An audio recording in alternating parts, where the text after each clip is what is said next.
Oke, apa petunjuknya ini? Huruf ketiga ya. Apa keluarnya? Keluarnya huruf ketiga ya. Botol. Mulai ya. Terima kasih banyak orang baik.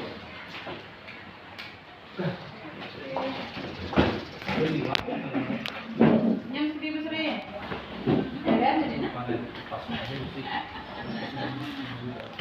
Astagfirullahaladzim dunia. Oke, yang beritahu sudah mampu. Oh, dan undang.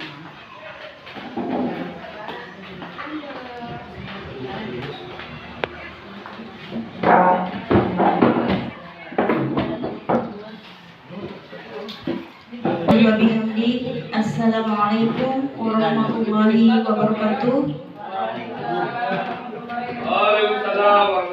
Alhamdulillahirabbil alamin. Assalatu wassalamu ala asyrafil anbiya'i wal mursalin wa ala alihi wa sahbihi ajma'in, amma ba'du.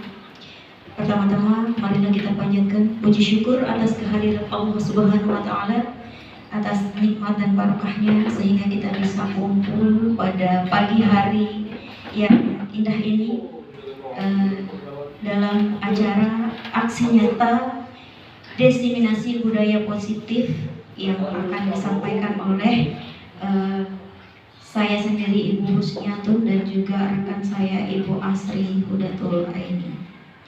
Tidak lupa salawat dan salam kita haturkan kepada Rasulullah Sallallahu Alaihi Wasallam, karena atas jasa beliau kita bisa berada di zaman yang penuh dengan ilmu pengetahuan. Dengan ucapan, mari kita sampaikan salawat kepada beliau dengan ucapan Allahumma shalli ala sayyidina Muhammad wa ala ali sayyidina Muhammad. Baiklah Bapak Ibu guru dan rekan-rekan TU yang berbahagia, langsung saja kita lanjutkan acara ini dengan membuka acara ini dengan sama-sama melafazkan basmalah. Bismillahirrahmanirrahim. Acara selanjutnya adalah sambutan dari Ibu Kepala SMP Negeri 3 Bayan. Kepada beliau dipersilakan. Ya, terima kasih atas bantuannya. Bismillahirrahmanirrahim. Ya, Bismillahirrahmanirrahim. Assalamualaikum warahmatullahi wabarakatuh.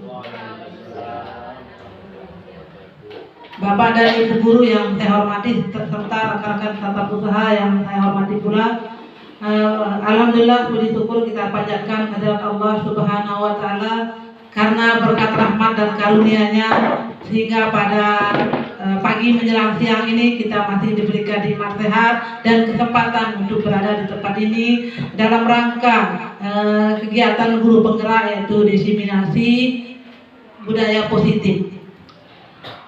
Bapak Ibu yang saya hormati, saya tentu sebagai pimpinan sini berharap bahwa guru penggerak ini adalah nantinya dapat menjadi penggerak di sekolah ini dengan menularkan hal-hal yang positif demi kemajuan kita bersama.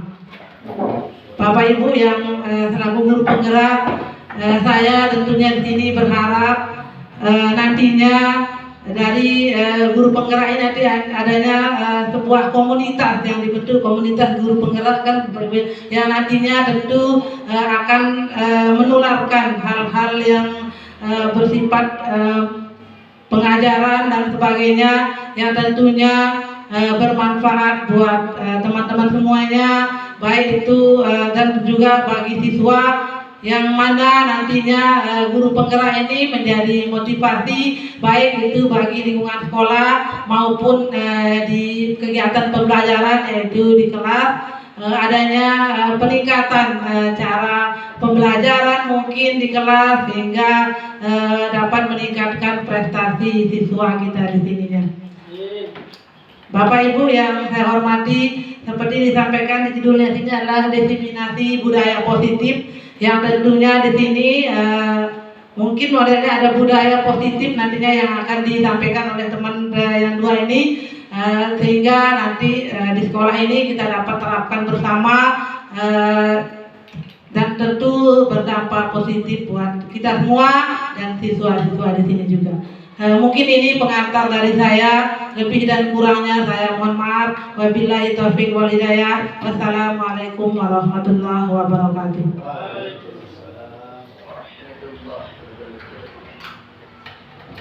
Demikian tadi sambutan dari Ibu Kepala SMP Negeri 3 Bayan. Kepada beliau kami ucapkan terima kasih.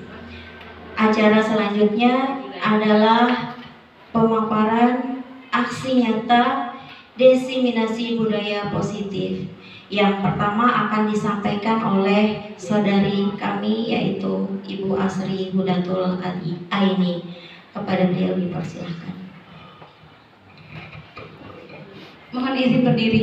Bismillahirrahmanirrahim. Assalamualaikum warahmatullahi wabarakatuh.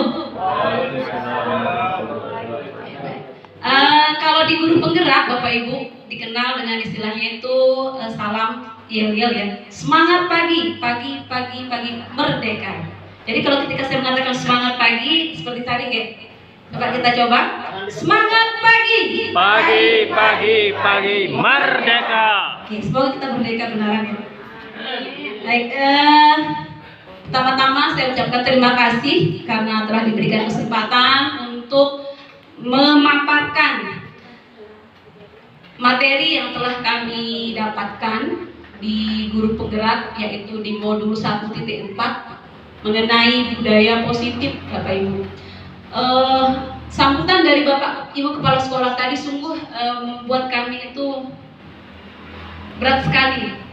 Kalimat yang disampaikan oleh Ibu Kepala Sekolah bahwa kami harus menjadi contoh bisa menggerakkan, karena kami masih jauh dari itu. Termasuk juga pagi ini yang menjelang siang, kami di sini hanya membagikan materi yang telah kami dapatkan di modul 1.4, yang sepertinya mungkin kami juga masih jauh dari kata sempurna untuk menerapkan budaya positif ini Bapak Ibu. Jadi di sini posisinya saya adalah tidak ingin mengajarkan, tapi hanya ingin berbagi ilmu pengetahuan materi yang saya yakin jika Bapak Ibu guru beserta satuan usaha mengikuti CGP ini akan jauh lebih baik daripada kami. Sekali lagi di sini kami hanya berbagi ilmu saja. Jadi di sini saya akan menyampaikan tentang budaya positif Bapak Ibu. Seperti apa budaya positif itu? Ada banyak hal. Saya berpikir dulu bahwa budaya positif itu seperti apa ya. Jadi agenda kita pada pagi hari ini ada 6 materi yang akan dipaparkan. 3 materi itu dari saya dan 3 materi itu dari Bu Guru Husniatun. Yang pertama, saya akan kesini menyampaikan tentang disiplin positif dan nilai-nilai kebajikan. Yang kedua, saya akan menyampaikan tentang teori motivasi, hukuman dan penghargaan serta restitusi. Mungkin terdengar baru ya. Kemudian yang ketiga yaitu tentang keyakinan kelas. Nah, kemudian nanti Ibu Guru Husniatun akan menyampaikan tentang kebutuhan dasar manusia dan dunia berkualitas. Yang kelima yaitu restitusi, dalam hal ini 5 posisi kontrol seorang guru. Yang terakhir nanti adalah restitusi tentang segitiga restitusi itu sendiri. Seperti apa materi yang ke-6 ini? Kita satu-satu membahas dulu. Yang pertama, saya akan membahas tentang nilai positif dan nilai-nilai kebajikan universal. Bapak Ibu ada yang pernah mendengar istilah disiplin positif? Ada yang pernah dengar atau baru mendengar?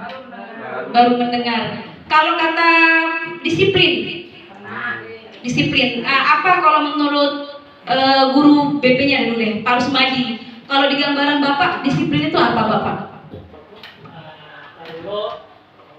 Nih, biar kedengaran. Oke, disiplin itu apa Bapak? Kalau menurut Bapak? Kalau disiplin, kalau kita kaitkan dengan siswa kita, salah satunya kita ambil contoh ya, patuh dengan aturan, itu rapi, baju juga harus mungkin bisa dimasukkan, itu salah satu contohnya. Itu disiplin ya.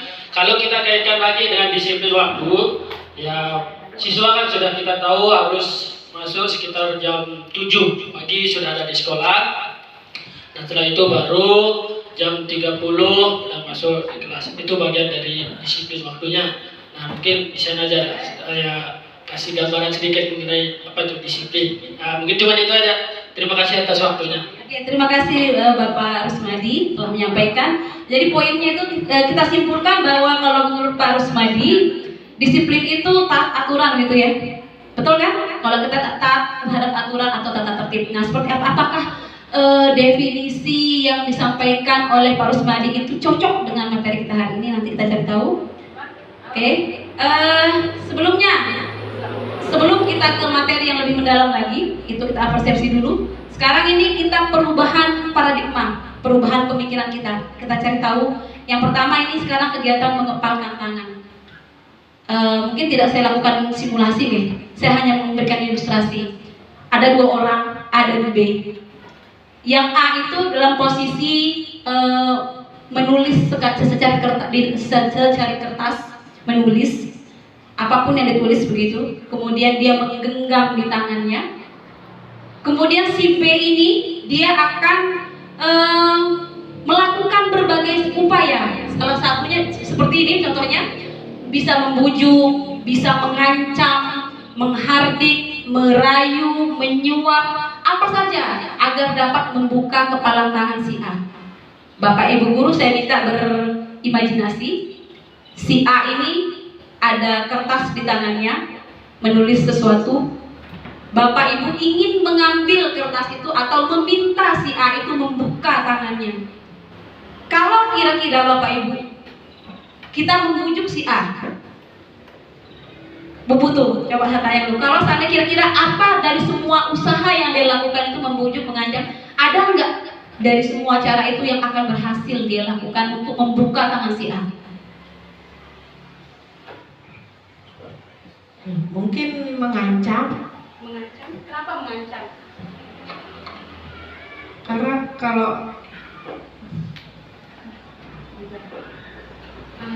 mengancam itu kan membuat seseorang itu terpojok atau tertekan gitu. Mungkin dengan ancaman entah apa, mungkin dia akan mau membuka genggaman tangannya. Atau ada pendapat yang lain selain mengancam? Bisa dengan merayu mungkin? Kira-kira menurut Bapak Ibu kalau merayu bisa nggak kira-kira? Bisa merayu? Bisa merayu, bisa saja ya. Disogok 1 juta, saya berikan kamu 1 juta, buka genggaman tanganmu. Saya mau, tergantung ya dikasih. Kamu tuh bagaimana? Tergantung. Malu. Oke, baru mandi lagi, baik.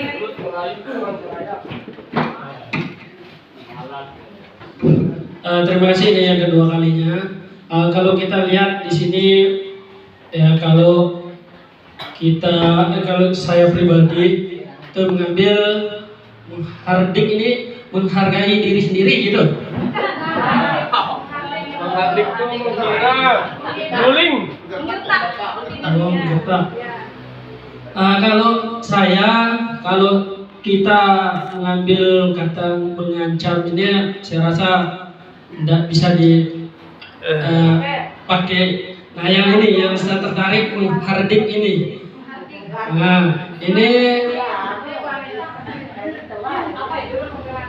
di sini kalau tadi apa tuh lupa ya panjangan hardik ini. Oh, menggerak. Nah, ini lebih menarik gitu. Nah, lebih menarik karena kalau kita pakai artinya menggerak itu di istilahnya dia berpikir, oh ternyata saya masih kurangnya di sini, salahnya di sini. Kalau mengancam kita menuju satu titik itu, anak itu akan berpikir, oh bahaya saya ini, nanti bisa saya kena ini, sanksi berat ini. Nah, mungkin seperti itu dari saya. Terima kasih. Terima kasih pada Bapak Guru Rusmadi atas pendapatnya. Kita kumpulkan dulu pertanyaan itu jawaban pendapat itu ya. Bagaimana sih mana yang benar? Di sini kita tidak bicara benar dan salah ya. Kita harus tahu ilmunya dulu. Kita kumpulkan semua tadi pendapat kita. Apa sih yang pas dilakukan kalau kita mau mengambil kertas dari tangan teman kita?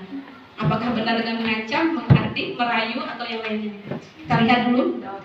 Tujuannya apa sih? Nah, Bapak Ibu, saya sendiri juga melakukan sebelum saya CGB. Di sini ada kita miskonsepsi tentang kata kontrol. Pernah mendengar kata kontrol, Bapak Ibu? Saya bertanya, siapa yang bisa mengontrol kita? Ada nggak orang yang bisa mengontrol kita, Bapak Ibu? Oke, dikumpulkan jawabannya Bapak Ibu. Nah, di sini miskonsepsinya yang pertama, ilusi bahwa guru itu berpikir bisa mengontrol murid. Betul nggak Bapak Ibu? Betul? Saya sendiri berpikir saya guru itu bisa mengontrol murid. Itu pemikiran kita. Itu adalah miskonsepsi yang keliru. Pemikiran kita yang keliru. Kita berpikir kita bisa mengontrol siswa, murid. Oke. Yang kedua, miskonsepsi yang kedua itu adalah kita berpikir, ilusi kita itu bahwa semua penguatan positif pikiran kita ya, salah satu itu yang membujuk itu efektif dan bermanfaat. Ternyata keliru. Makanya saya dibacain Allah Rabbiyal Karim, ternyata ada kekeliruannya. Kemudian yang ketiga, apa yang ketiga? Berikutnya itu adalah ilusi kita sebagai guru itu bahwa kritik dan membuat murid merasa bersalah itu dapat membentuk karakter. Sering kita lakukan, aduh anak-anak jangan buat kesian dulu, nah, membuat merasa bersalah. Itu kita berpikir bisa membentuk karakter anak, ternyata itu keliru. Dan yang terakhir, miskonsepsi yang keempat itu adalah ilusi bahwa orang dewasa itu berhak memaksa. Betul nggak? Kita orang dewasa itu berpikir kita berhak. Kenapa? Karena atas dasar bahwa kita ini sudah lebih lama hidup. Kita ini lebih lama hidup, lebih banyak pengalaman. Berarti kita ini lebih tahu banyak hal. Jadi kita memaksa kehendak kita. Saya pribadi Bapak Ibu guru. Nah, ini tentang miskonsepsi kita tentang mana kontrol. Apa kaitannya dengan materi ini dengan yang slide sebelumnya? Ada yang bisa mengkonekkan? Dikoneksikan dulu Bapak Ibu ya. Yang slide yang pertama tadi itu tentang ada hubungannya dengan kata kontrol dengan yang tadi menggenggam tangan. Berikutnya ini tentang perubahan paradigma. Ada istilahnya itu stimulus respon sama teori kontrol. Kalau stimulus itu artinya kita memberikan tindakan kepada siswa kita, kemudian direspon oleh murid. Nah, yang ini ada istilahnya teori kontrol. Nah, teori kontrol ini pertama nih, siapa sesungguhnya yang memiliki kontrol? Pertanyaan tadi.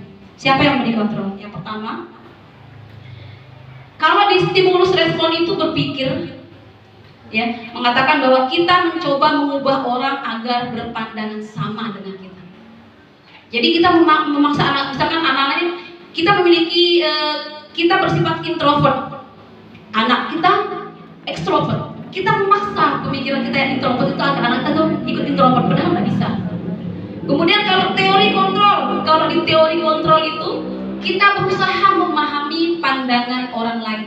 Tidak hanya murid Bapak Ibu, tapi anak-anak kita juga di rumah bisa diterapkan ini.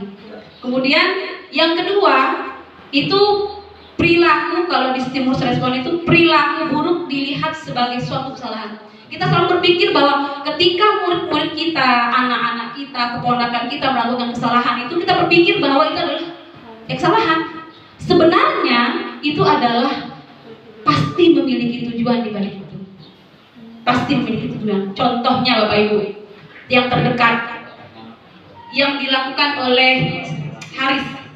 Ternyata Haris itu butuhnya apa? Butuhnya itu adalah dianggap, diakui. Itu contohnya. Tapi dia nakal. Tapi kenakalannya itu adalah dia butuh dianggap. Begitu Bapak Ibu. Yang ketiga, kita berpikir orang lain itu bisa mengontrol kita. Orang lain bisa mengontrol kita. Padahal tidak ada satu orang pun yang bisa mengontrol kita Bapak Ibu. Kecuali dia itu punya modus, punya tujuan. Dia taat, dia mau dikontrol itu karena dia ada tujuannya. Contohnya, saya taat sama ibu itu karena saya takut dihukum. Saya taat sama ibu itu karena kasihan dia ibu itu, nanti dimarahin. Jadi banyak tujuannya Bapak Ibu. Kemudian yang berikutnya adalah ini kita berpikir saya bisa mengontrol orang lain. Bosan sama lagi, maaf. Nah, ini pemaksaan ada pada saat bujukan gagal. Jadi kalau kita sudah membujuk tidak berhasil, kita memaksanya, gitu. Terus kalau di kontrol itu model berpikir kolaborasi, konsensus menciptakan pilihan-pilihan baru. Jadi kita memberikan pilihan, memberikan kesempatan kepada murid untuk memilih. Dan yang terakhir, model berpikir. Kalau di stimulus respon itu Bapak Ibu, ada istilahnya itu menang dan kalah. Tapi kalau di teori kontrol tidak ada istilah menang kalah, menang dan menang, gitu Bapak Ibu. Ini tentang teori kontrol. Berikutnya, apa sih makna disiplin yang tadi dijawab oleh Pak Guru Rusmadi? Apa sih makna disiplin? Ini kita bicara teori Bapak Ibu ya. Ini teori ini berasal dari bahasa Latin, bisa dibaca sendiri Bapak Ibu.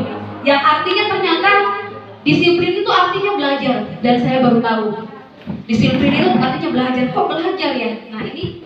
Kemudian ini makna asal dari kata ini berkonotasi dengan disiplin diri dari murid-murid secara 191. Ini berlawanan Bapak Ibu.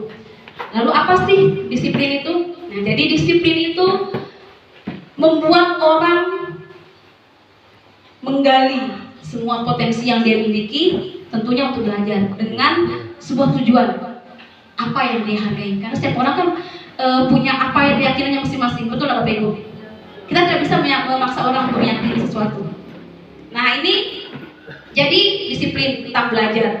Disiplin itu adalah belajar bagaimana menggali potensinya masing-masing diri anak. Nah ini, tapi kita sering berpikir Bapak Ibu, kita sering keliru nih. Di budaya kita itu mengatakan bahwa kata disiplin itu telah berubah menjadi sesuatu yang dilakukan seseorang pada orang lain untuk mendapatkan kepatuhan. Kita berpikir bahwa disiplin itu agar anak itu patuh. Itu budaya yang terjadi di kita, pemikiran, betul tidak? Jadi kita berpikir kalau disiplin itu berkaitan dengan kepatuhan, ketaatan anak-anak kepada kita. Ternyata sebenarnya disiplin itu adalah tentang belajar bagaimana menggali potensi yang dia miliki, dan setiap anak itu mempunyai kriteria karakteristiknya masing-masing. Kita tidak bisa memaksa misalkan anak yang ada di SMP 3 Bayang ini sama dengan perlakuan kita dengan anak yang ada di sekolah favorit atau sekolah perkotaan atau yang terdekatnya SMP 1 Bayang. Tidak bisa sama. Kenapa? Karakter anak-anak kita itu tidak sama dengan sana. Jadi tidak bisa kita perlakukan sama Bapak Ibu. Nah itu maksudnya tentang disiplin. Belajar Bapak Ibu, ya belajar bagaimana menggali potensinya. Kemudian apa sih nilai-nilai kebajikan universal? Kebajikan universal itu Bapak Ibu nih, nilai-nilai kebajikan adalah sifat-sifat positif manusia yang merupakan tujuan mulia yang ingin dicapai setiap individu. Jadi setiap orang itu punya nilai kebajikan Bapak Ibu. Nilai-nilai tersebut bersifat universal dan lintas bangsa, suku bangsa, agama maupun latar belakang. Contohnya nilai-nilai kebajikan, contohnya Bapak Ibu. Contohnya yang universal, saling menyayangi. Ada nggak itu? Semua kan universal tuh Bapak Ibu. Menyayangi, menghormati, terus menghargai. Oke. Kasih sayang sama tadi diulang lagi. Nah itu nilai-nilai kebajikan yang universal Bapak Ibu. Terus ini setiap perilaku atau perbuatan memiliki tujuan. Pasti memiliki tujuan Bapak Ibu. Sekalipun anak-anak kita terlihat melakukan kekeliruan, tapi sebenarnya dia itu memiliki modus, tujuan di balik semua itu. Contoh sederhana, yang kasusnya Rizky yang kemarin saya tangani, itu pecicilan, bawa rokok, bajunya sulit dimasukkan. Ternyata anak ini kebutuhannya adalah kasih sayang. Jadi cara kita menangani anak kita dengan kasih sayang, dan itu berhasil. Ternyata sama seperti Haris itu pecicilan sekali. Tapi Haris ini butuhnya adalah dianggap, diakui. Makanya coba memberikan dia amanah. Coba kamu ini sedikit ada perubahan, meskipun belum memuaskan menurut standar kita, tapi setidaknya ada sedikit peningkatan. Ternyata setiap anak itu memiliki kebutuhan tujuannya masing-masing. Ada yang butuh kasih sayang, butuh dianggap, kemudian butuh jadi juara, butuh menguasai, dan banyak sekali. Nanti Ibu Gurusnya punya menjelaskan apa itu kebutuhan dasar manusia. Lanjut. Kemudian dengan mengaitkan nilai-nilai kebajikan yang diyakini seseorang, maka motivasi intrinsiknya akan terbangun. Jadi kalau sudah kita tahu Pak, ini ada dalam diri kita tuh motivasi masing-masing orang itu berbeda, sehingga menggerakkan motivasi dari dalam untuk dapat mencapai tujuan yang mulia yang diinginkan. Setiap anak sekali lagi punya tujuan, dan pasti anak-anak tuh punya motivasi. Tinggal kita bagaimana guru itu menggali motivasi itu sendiri. Berikutnya, nah nilai-nilai kebajikan yang ingin dicapai oleh setiap anak Indonesia, kita kenal dengan istilahnya profil pelajar Pancasila. Ada 6 elemen Bapak Ibu, yaitu beriman, bertakwa kepada Tuhan Yang Maha Esa dan berakhlak mulia, mandiri, bernalar kritis, berbineka global, bergotong royong dan kreatif. Ini kalau kita yang terbaru, kurikulum merdeka, yaitu nilai-nilai kebajikan dalam profil pelajar Pancasila. Begitu, itu yang kita akan kembangkan untuk nilai-nilai kebajikan universal. Kita lanjut. Nah, sekarang kita ke materi yang kedua, yaitu tentang teori motivasi, hukuman, dan penghargaan restitusi. Tapi sebelum saya lanjut, kira-kira Pak Rusmadi sudah ada gambaran tadi definisi yang Bapak sampaikan tadi tentang disiplin itu match nggak dengan yang teori tadi katakan? Menurut Bapak, match nggak? Match nggak?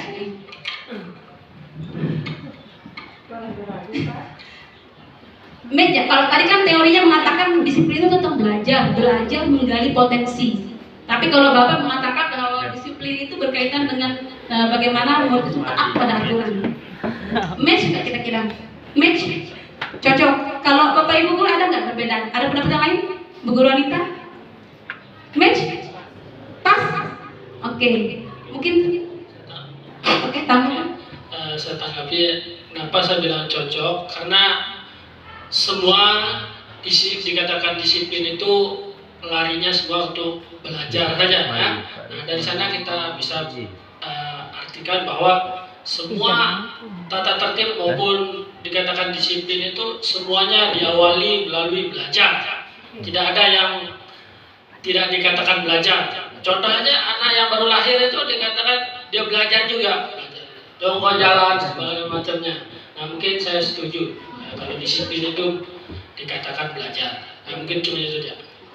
Terima kasih Pak Guru Rusmadi. Oke, kita sepakat berarti nggih dibungkus.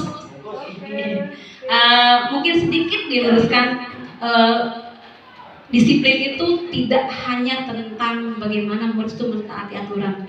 Pokoknya intinya maknanya lebih luas tentang belajar dalam banyak hal seperti yang disampaikan oleh Pak Guru tadi ya. Kita lanjut ke teori motivasi, hukuman, dan penghargaan restitusi. Nah, satu-satu dulu tentang ini teori motivasi perilaku manusia. Kira-kira menurut Bapak Ibu apa sih teori perilaku? Ada pernah dengar tidak tentang teori motivasi perilaku manusia? Atau baru dengar? Baru dengar. Ada 3 Bapak Ibu teori. Saya pun juga baru baca baru tahu nih. Jadi teori motivasi perilaku manusia itu satu Bapak Ibu, untuk menghindari ketidaknyamanan hukuman. Jadi orang itu motivasinya kadang itu untuk menghindari ketidaknyamanan. Bagaimana? Apa yang akan saya terima jika saya tidak melakukan? Jadi dia motivasinya melakukan sesuatu tuh ada pertanyaan yang muncul. Apa yang akan saya terima jika saya tidak melakukan ini? Itu motivasinya. Motivasi yang kedua itu adalah untuk mendapatkan imbalan dari orang lain atau instansi. Jadi dia melakukan sesuatu tuh untuk mendapatkan imbalan. Muncul pertanyaannya apa? Apa yang akan saya dapatkan jika saya melakukannya sama? Jadi dia mengharapkan imbalan. Motivasinya melakukan sesuatu. Dan yang terakhir, motivasi yang terakhir ini adalah untuk menghargai diri sendiri. Saya akan menjadi orang seperti apa apabila saya melakukannya.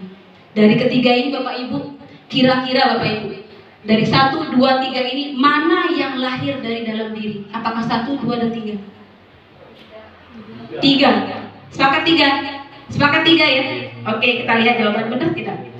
Jadi kalau yang ini, nah, yang 2, 1 dan 2 itu Bapak Ibu, itu namanya motivasi eksternal, dan ini tidak kuat Bapak Ibu. Jadi kalau motivasi melakukan sesuatu itu karena takut sesuatu atau mendapatkan imbalan, itu hanya bersifat sementara. Nah, yang terakhir, benar kata Bapak Ibu, bahwa ini dikatakan dengan istilahnya motivasi internal, dan inilah tujuan disiplin positif. Bagaimana kita melahirkan motivasi internal dari setiap murid dan kita, begitu. Jadi ini teori motivasi Bapak Ibu. Saya dulu berpikir kalau anak-anak itu yang penting bagaimana dia melakukan sesuatu. Ternyata itu hanya bersifat sementara, dari hukuman dan dari memberikan imbalan atau penghargaan. Itu teori motivasi. Kemudian Nah, kata merdeka, kita sering merdeka. Kita sering mendengar kata merdeka, Bapak Ibu. Merdeka belajar, merdeka belajar. Lalu apa sih definisi merdeka belajar menurut Ki Hajar Dewantara? Ternyata Bapak Ibu, saya menemukannya bahwa ini saya sedikit terkaget. Merdeka di sini maknanya itu adalah tidak hanya terlepas dari perintah. Nih, akan tetapi juga cakap membuat memerintah diri sendiri. Jadi intinya dia melakukan sesuatu itu karena dirinya sendiri, bukan karena diperintah. Dan dia berhenti melakukan sesuatu karena memang dirinya tahu itu tidak baik. Jadi intinya merdeka itu adalah dia bisa melakukan semuanya itu dengan sendiri, keterpanggilan dalam dirinya, tidak diperintah, tidak dilarang, tidak diperintah, tidak dilarang. Jadi istilahnya itu bergerak tanpa diperintah, berhenti tanpa dilarang. Ya, dia kan kalau anak-anak udah kenakalan, kita larang. Nah, dia berhenti berarti itu belum merdeka. Tapi kalau dia sudah tahu itu salah, dia berhenti, maka dia itu artinya ya tanpa dilarang dia sudah berhenti. Gitu. Bisa dimengerti lebih baik? Itu tentang merdeka menurut Ki Hajar Dewantara. Lalu ini saya lama memana ini apa maksudnya dihukum oleh penghargaan? Dihukum oleh penghargaan. Kok dihukum oleh penghargaan? Seperti apa itu dihukum oleh penghargaan? Dihukum, ada nggak gambar Bapak Ibu? Dihukum oleh penghargaan. Berarti kita dijajah oleh penghargaan. Kita lihat jawabannya seperti apa. Jadi Bapak Ibu ini ketika tulisannya bahwa penghargaan berlaku sama dengan hukuman. Nah, penghargaan itu berlaku sama sebenarnya dengan penghargaan tanpa kita sadari Bapak Ibu. Dalam arti meminta atau membujuk seseorang melakukan sesuatu untuk memenuhi suatu tujuan tertentu dari orang yang meminta atau membujuk. Nah, dorongan eksternal ini ya Bapak Ibu ada faktor ketergantungan. Jadi dia akan merasa ketergantungan ketika kita membujuk atau memberi penghargaan kepada anak-anak kita tuh ada rasa ketergantungan. Ih, Bu Guru Astri nanti ada hadiah, saya harus jadi di PR saya.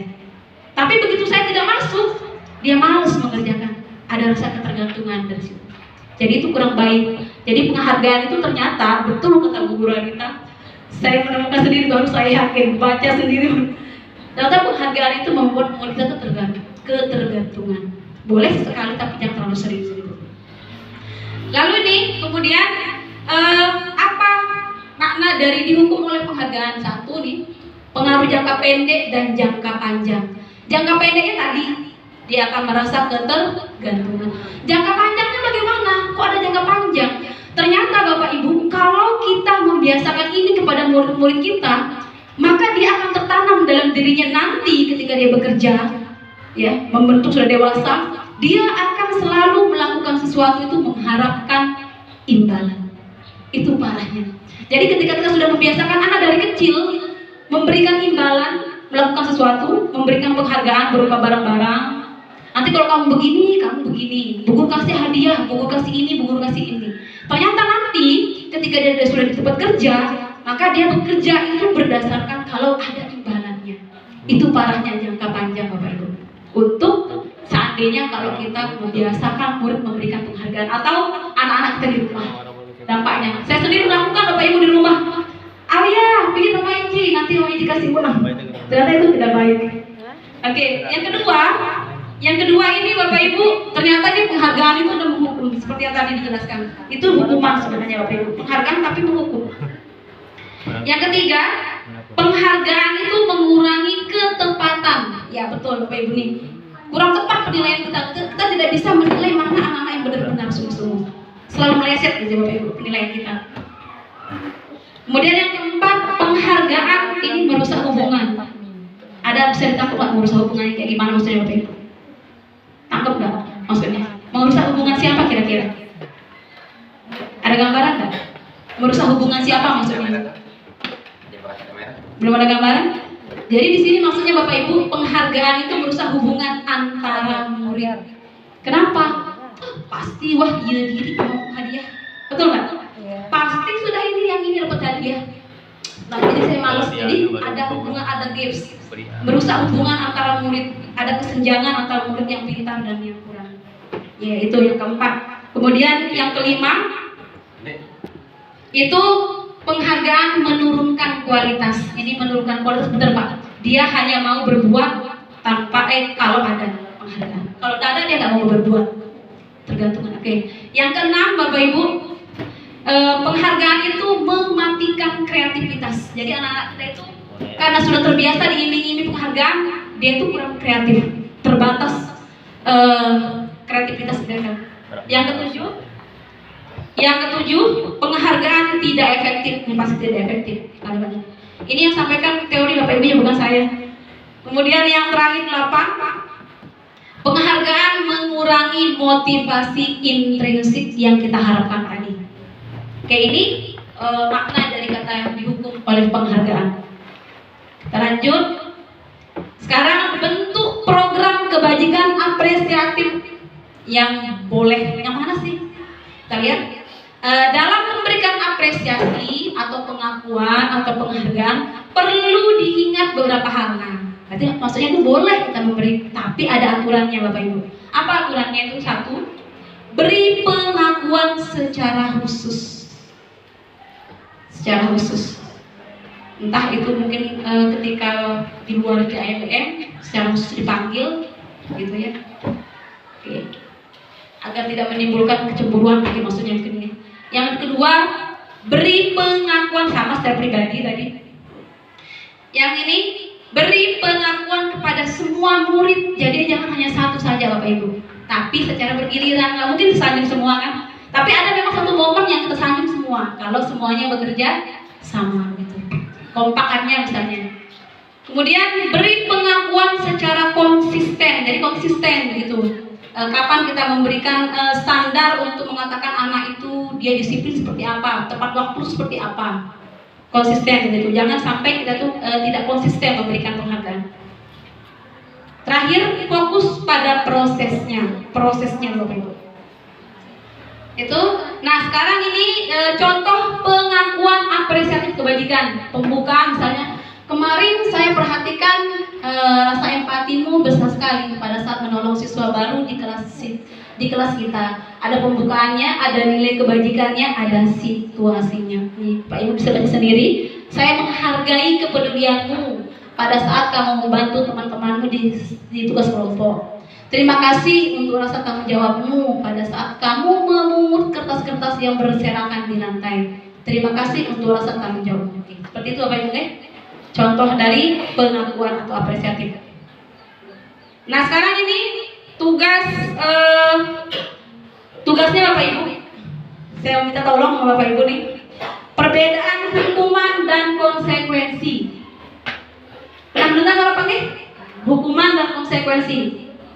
Ada satu kalimat nih, mencatat 100 kalimat saya tidak akan bolos di buku karena bolos. Dari Bu Guru Siti Kadarsi, saya tanya, mencatat 100 kali kalimat saya tidak akan bolos ini termasuk hukuman atau konsekuensi Bu Siti Kadarsi? Hukuman? Kita lihat jawabannya. Hukuman ternyata. Kemudian yang kedua, Pak Guru Mutriana, lari mengelilingi lapangan 10 kali karena terlambat datang ke sekolah. Pak Guru Mutriana, masuk hukuman atau konsekuensi? Konsekuensi. Belum dibaca mungkin. Lari mengelilingi lapangan 110 kali karena terlambat datang ke sekolah. Nah, oke, kita lihat ya hukumannya. Ngelamun Pak Guru Mutriana. Yang ketiga, menggantikan buku teman yang sudah dirobek. Konsekuensi, coba kita cek. Ya betul, konsekuensi. Sudah mulai ada gambaran ya. Yang keempat, murid diminta tidak menggunakan sepatu seharian karena tidak menggunakan sepatu hitam. Konsekuensi. Konsekuensi.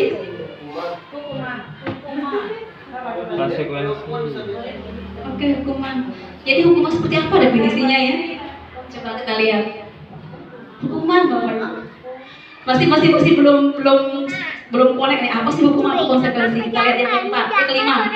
Lari mengelilingi lapangan 2 kali karena terlambat 10 menit untuk pelajaran PJOK. Ini apa konsekuensi atau hukuman? Lari mengelilingi lapangan 2 kali karena terlambat 10 menit untuk pelajaran PJOK. Kenapa konsekuensi Bu Granita? Oke.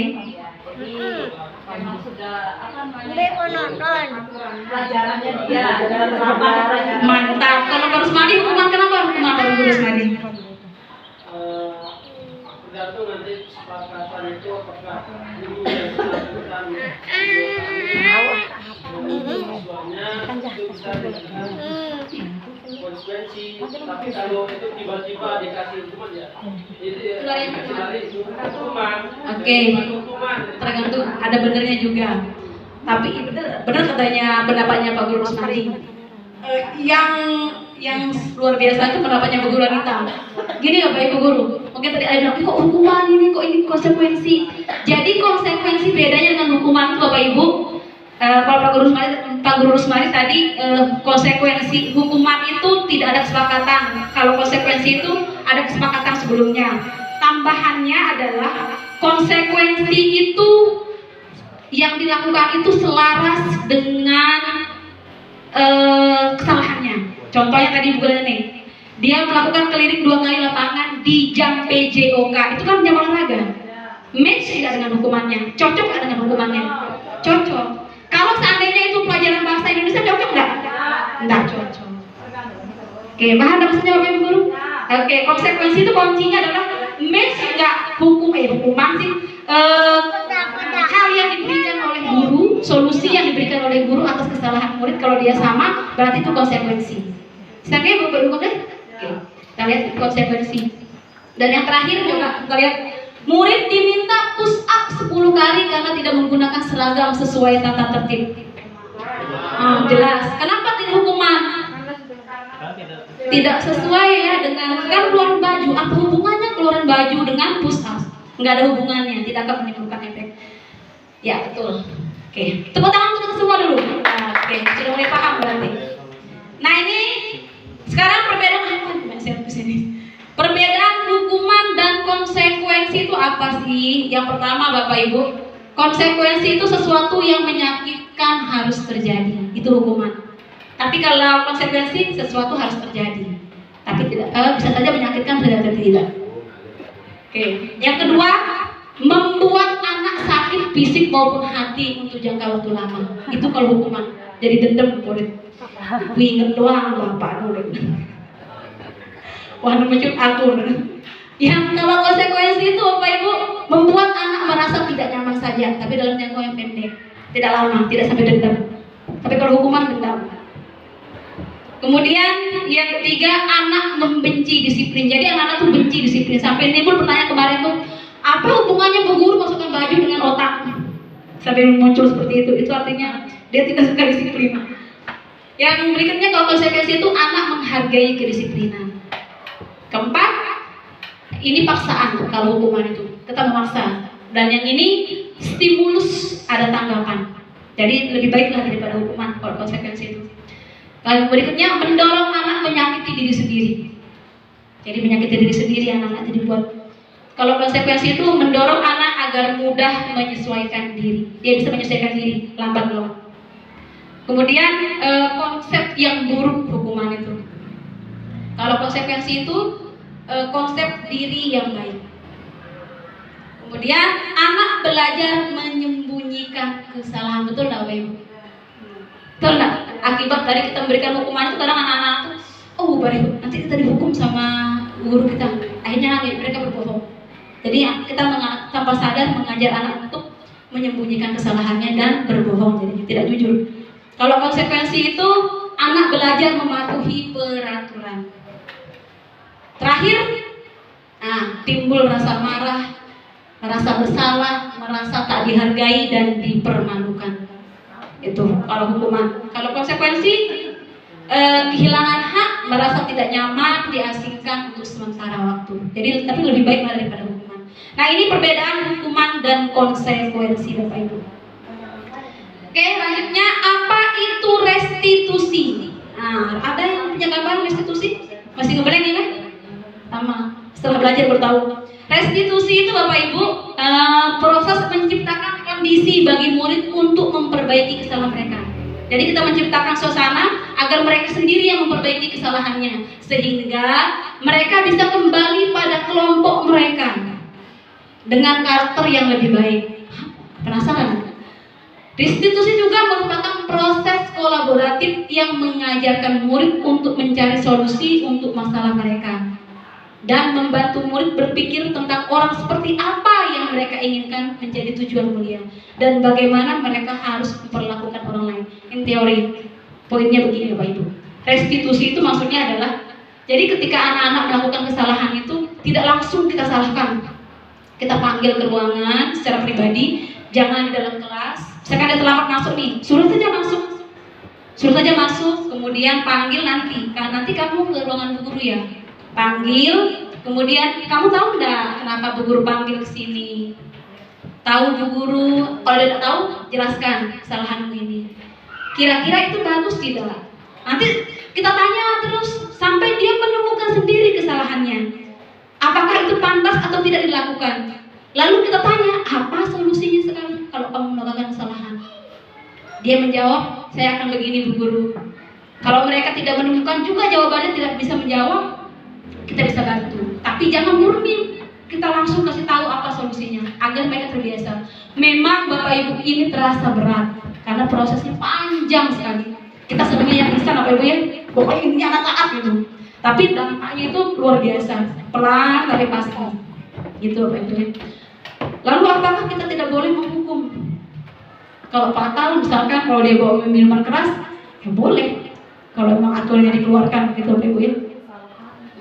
Itu restitusi Bapak Ibu. Restitusi itu bagaimana kita membuat murid kita itu memahami masalah kesalahannya, menemukan sendiri kesalahan yang dilakukan, lalu memecahkan sendiri solusi dari permasalahan yang ditimbulkan. Anak misalkan keluarkan baju, jangan bilang kamu keluarin baju, itu tidak boleh, jangan begitu. Biarkan mereka menemukan sendiri kesalahannya, apa yang harus dilakukan pelan-pelan.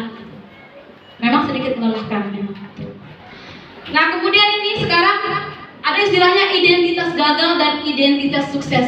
Gagal itu hukuman Bapak Ibu. Kemudian kalau sukses itu konsekuensi dan restitusi. Ini yang disebut dengan disiplin, yaitu konsekuensi dan restitusi. Kalau hukuman itu gagal. Bagaimana itu? Kita lihat. Kalau hukuman itu sesuatu yang menyakitkan seperti yang tadi harus terjadi, sesuatu yang harus terjadi. Kalau restitusi itu merupakan pilihan. Jadi anak-anak itu memilih. Kita membiarkan anak-anak memilih, menemukan sendiri. Kemudian kalau yang kedua, tidak nyaman untuk murid dalam jangka waktu panjang. Kalau konsekuensi itu tidak nyaman untuk murid dalam jangka waktu yang pendek saja.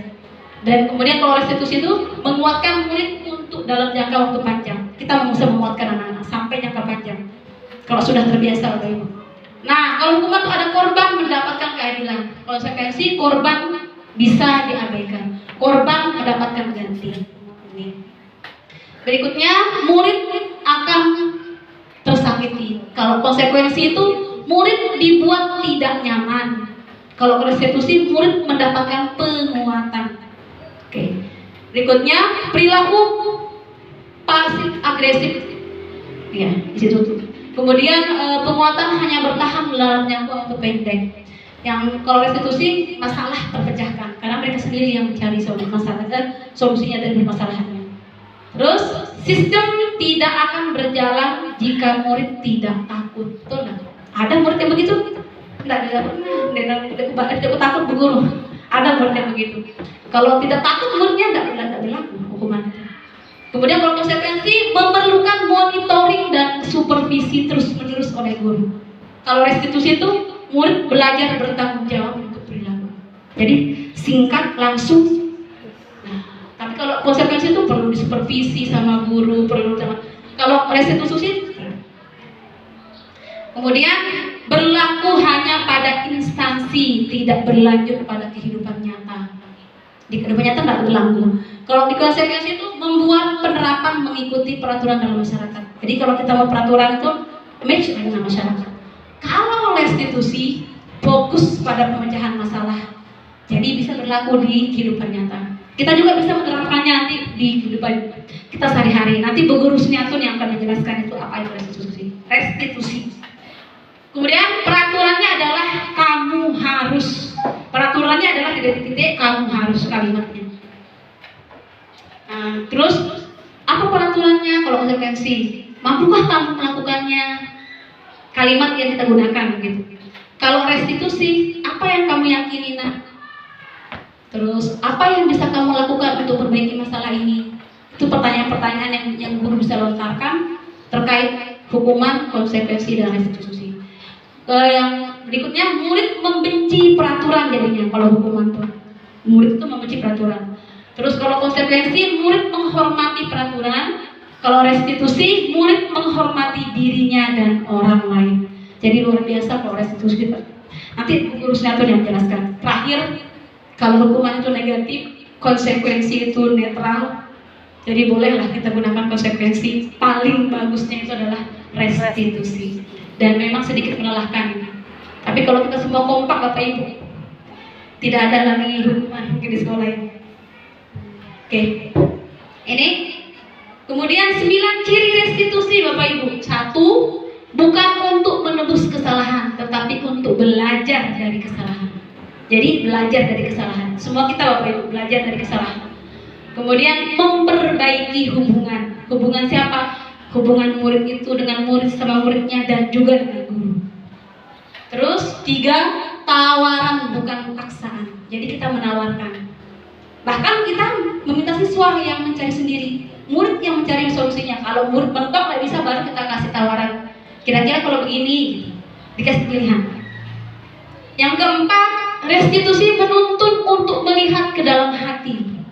Menuntun ke dalam hati ya Bapak Ibu, intrinsik sifatnya. Yang kelima, restitusi mencari kebutuhan dasar yang kuncinya dari restitusi ini Bapak Ibu, kita harus paham kebutuhan dasar manusia yang akan dijelaskan oleh Bu Guru Suniatun. Itu kuncinya. Kalau kita paham kebutuhan dasar murid kita, selesai masalah.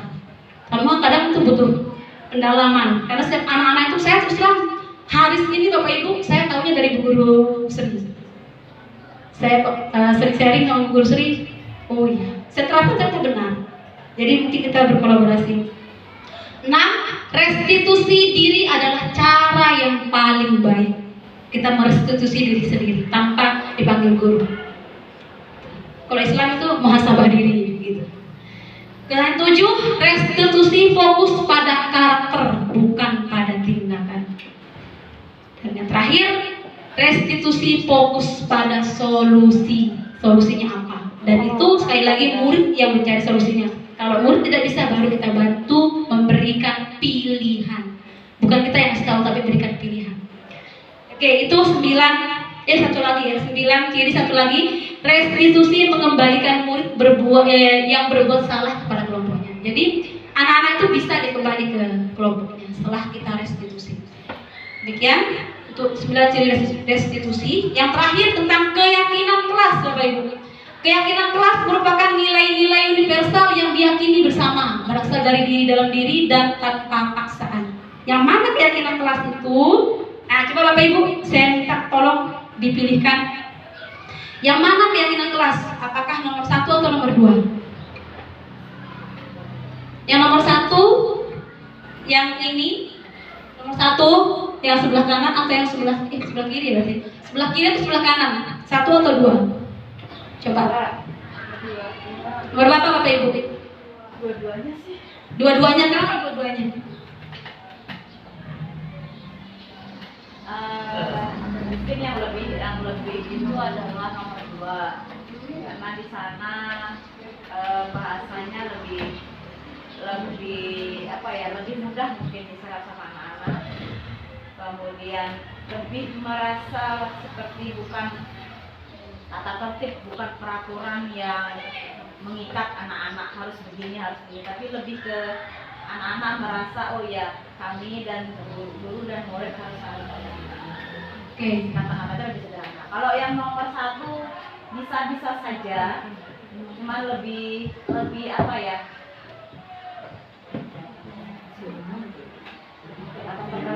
Ya, lebih ke tertib, mungkin lebih ke aturan, merasa anak-anak lebih diatur gitu kan. Oke, kita kumpulkan dulu ya, benar nggak sih? Bisa sih dua-duanya. Bisa dua-duanya, mari. Saya tidak langsung jawab Bapak Ibu ya. Nomor 2, kenapa nomor 2? Kalau dua lebih kepada pernyataan dirinya, pernyataan kelompok bahwa seperti itu gambaran pribadi mereka atau kelompoknya bahwa siap untuk melaksanakan seperti ini. Lalu nomor satu itu lebih kepada konsep yang akan dilaksanakan. Ada lagi yang lain? Kita simpan dulu ya. Mana? Sekali lagi ini tidak benar salah. Kita sama-sama menemukan dan tidak saya jawab sekarang. Nanti setelah materi baru Bapak Ibu guru bisa menyimpulkan. Nah ini ada istilahnya itu Bapak Ibu untuk kegiatan pendalaman keyakinan kelas itu contohnya hormat. Atau gini dulu deh, kok saya langsung sini ya. Keyakinan kelas itu dengan peraturan bedanya apa? Keyakinan kelas dan peraturan sama nggak dia? Sama nggak keyakinan dan peraturan? Beda. Apa bedanya? Keyakinan kan Kita kembali ke sini. Kalau nomor satu tuh keyakinan atau peraturan? peraturan. Peraturan. Kalau kedua? Oke, keyakinan. Keyakinan ya. Kita bungkus ini. Ini kegiatan pendalaman keyakinan kelas. Ada istilahnya tabel T dan I. Ini tabel T. Kenapa tabel T? Karena bentuknya seperti tabel. Gini T. Membentuk T. Tabelnya ini. T gitu. Tampak seperti datang tepat waktu, tidak tampak seperti sering hadir terlambat. Kalau tampak seperti menyapa teman dan guru setiap hari, mengembalikan barang temannya yang telah dipinjam, tidak tampak ta'ajuh kepada teman, tidak mengembalikan barang. Ini T pendalamannya. Kemudian kalau yang Y, ini seperti Y, terdengar hormat itu, terdengar hormat apabila yuk saya bantu. Kita buka, kita bisa selesaikan ini bersama-sama. Ini contoh-contoh yang terdengar kalau anak ngomong. Terlihat, nah anak-anak itu berempati terhadap perasaan temannya, memegang barang milik orang lain hanya dengan izinnya. Itu contohnya kalau yang terlihat. Kalau yang terdengar tadi, perilakunya berperilaku tersenyum, mudah senyum begitu, memberikan salam, hormat, itu contoh menghormati. Hormat ini adalah contoh keyakinan kelas. Contoh satu.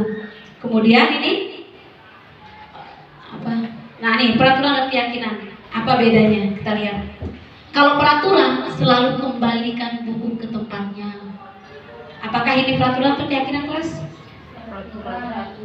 Peraturan. Kita lihat. Keyakinan kelasnya atau peraturan kelas? Peraturan itu apa? Yang mana? Yang mana peraturan keyakinan kelas?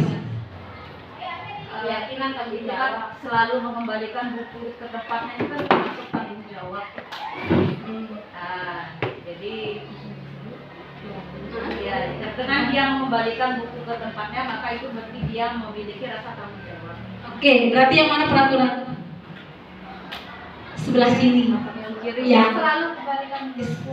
Jadi kalau keyakinan itu Bapak Ibu, dia itu seperti mencap poinnya bisa diuraikan. Nah, contohnya tadi benar kata Bu Alita, selalu kembali buku tempatnya, itu tanggung jawab. Tanggung jawab itulah keyakinan kelas. Begitu. Kan kita sekarang kayak gini Bapak Ibu, kita minta anak-anak, ayo silakan buat peraturan. Anak-anak buat sembarangan kan? Salah satunya misalkan nih, selalu kembalikan buku ke tempatnya. Kita buat dia lebih sederhana menjadi tanggung jawab. Keyakinan kelasnya. Kemudian ini kalau dilarang mengganggu orang lain, keyakinan kelasnya apa? Menghargai, menghormati. Kalau kita lihat, menghormati orang lain. Keyakinan kelasnya, Bapak Ibu. Sekali lagi yang sebelah situ keyakinan kelasnya. Yang ketiga, hadir di sekolah 15 menit sebelum pembelajaran. Itu apa? Keyakinannya. Keyakinan kelasnya apa? Itu maksud saya. Hadir 15 menit. Disiplin kita lihat. Menghormati orang lain dan berkomitmen, itu keyakinan kelasnya. Jadi dia mau berkomitmen, punya komitmen. Dilarang melakukan kekerasan. Apa keyakinan kelasnya? Lihat, keselamatan, menghormati orang lain. Terus terang saya juga ini masih agak susah membedakan. Kemudian, ya, tetap sama belajar. Dilarang menggunakan narkoba. Keyakinan kelasnya apa? Keselamatan, cek. Kesehatan. Membingungkan kan? Berikutnya, bergantian atau menunggu giliran. Antri.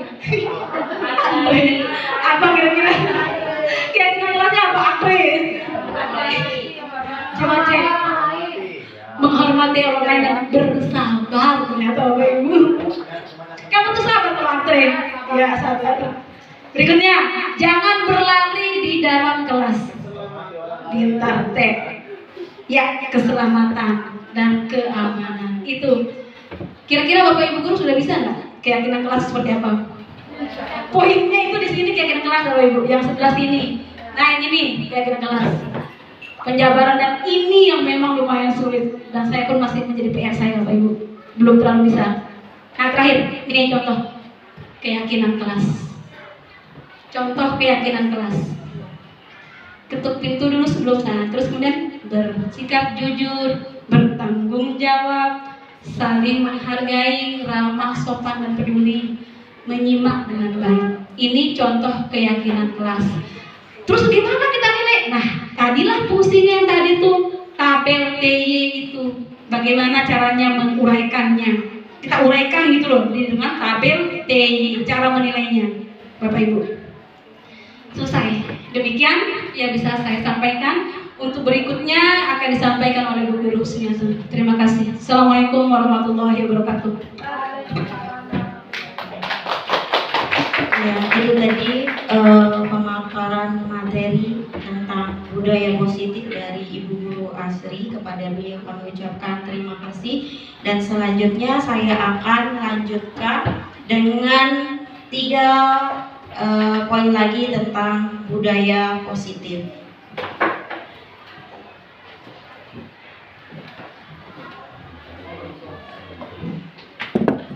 Satu jam lebih.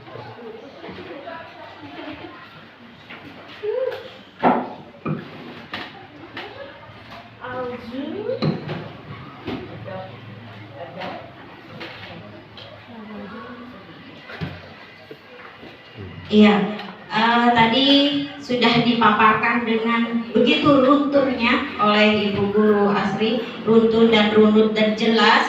Dan sekarang di sini akan memperjelas lagi tentang seperti apa saja budaya positif mengenai 5 kebutuhan dasar manusia, kemudian 5 posisi kontrol guru, kemudian segitiga restitusi. Kita mulai dari yang pertama yaitu 5 kebutuhan dasar manusia. Jadi pastinya ya Bapak Ibu, kita melakukan sesuatu itu pasti karena ada yang menyebabkan. Betul apa betul? Iya.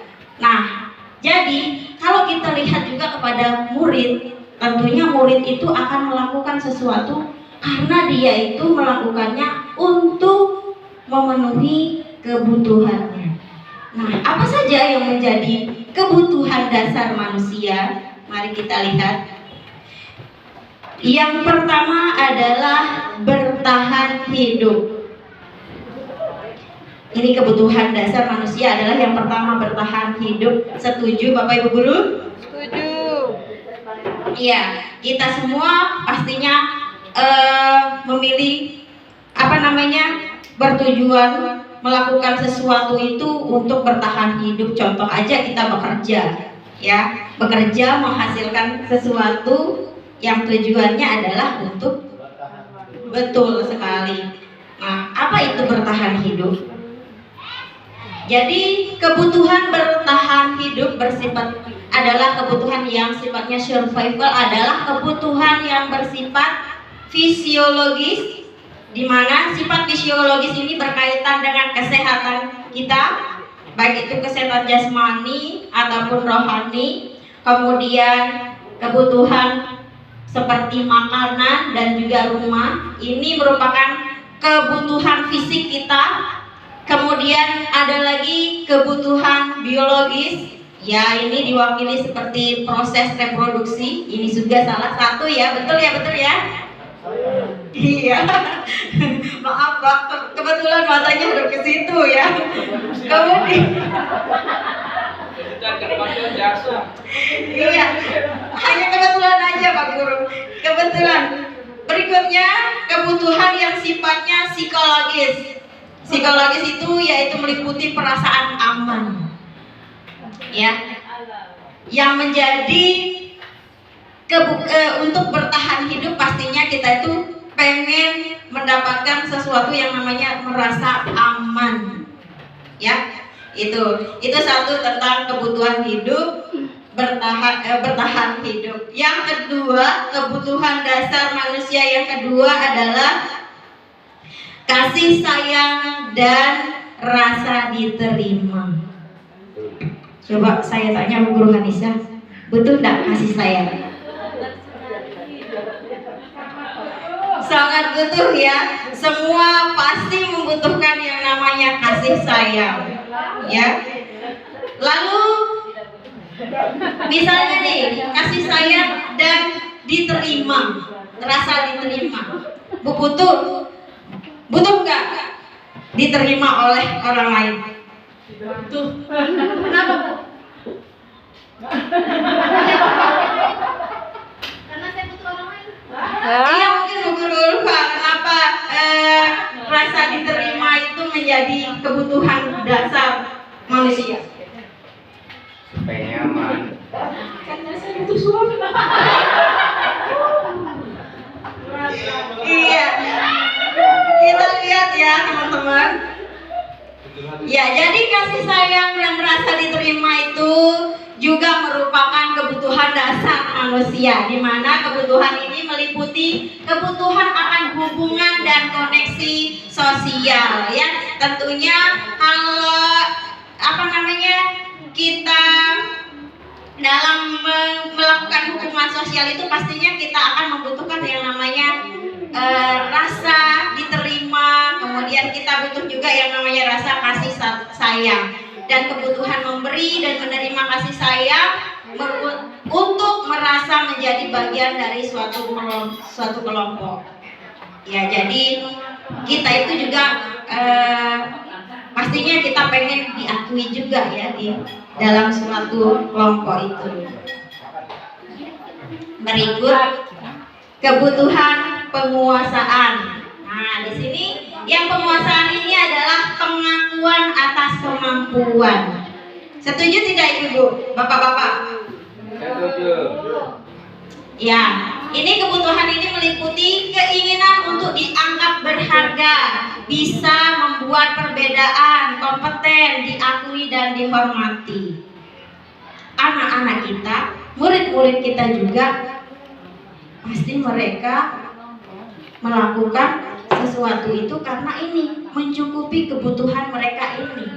Salah satunya misalnya mereka itu ingin dianggap gitu, seperti contohnya tadi yang Ibu Guru Asri bilang, Haris, dia pengen dianggap, sehingga dia itu mungkin dia melakukan kenakalan atau apa untuk menarik perhatian. Pada dasarnya padahal dia itu ingin dianggap.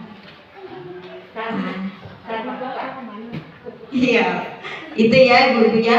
Jadi yang merupakan kebutuhan dasar manusia berikutnya adalah penguasaan, pengakuan atas kemampuan yang dimiliki. Kemudian yang keempat adalah kebebasan. Nah, kita ini mau nggak dikekang Bapak Ibu? Nggak ada ya. Pastinya semua kita ini pengen bebas, ya, merdeka. Ya, kalau kita terikat, kalau kita dikekang, pastinya itu akan menghambat ya, apa yang menjadi tujuan kita itu. Itulah yang merupakan kebutuhan dasar manusia yang menjadi alasan kenapa seseorang melakukan sesuatu. Begitu juga dengan murid. Mereka juga memiliki kebutuhan dasar. Mereka juga ingin kebebasan, otonomi pada diri mereka sendiri.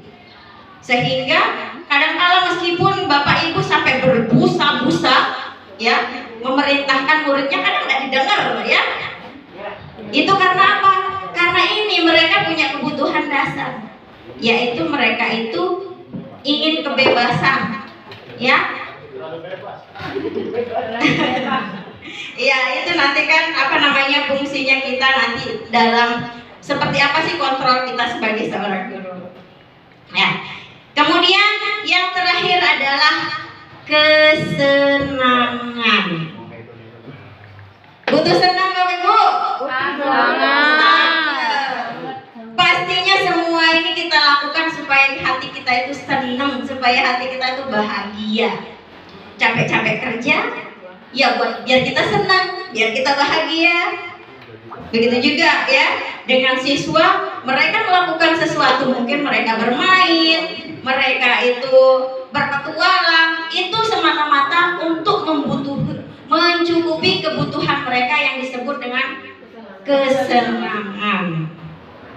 Iya, inilah 5 kebutuhan dasar manusia. Lanjut ke yang berikutnya. Nah, ini adalah poin bagi kita sebagai seorang guru, yaitu 5 posisi kontrol. Jujur saja, sebelum ikut pendidikan CGP, saya itu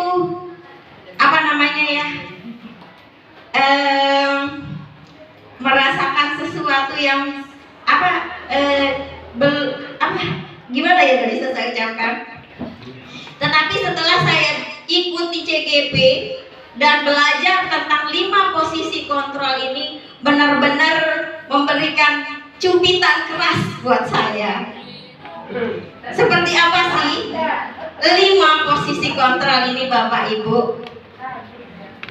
Saya dulu mungkin sampai sekarang masih melakukannya gitu.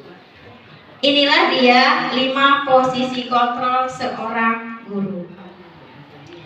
Posisi yang pertama, penghukum. Ada yang merasa disenggol sama posisi yang pertama ini? Bagaimana Pak? Ya, posisi yang pertama itu penghukum. Kemudian yang kedua ini pembuat rasa bersalah. Ada nggak? Ada yang mungkin. Kemudian yang ketiga, kalau ini masih lah ya, posisinya sebagai teman.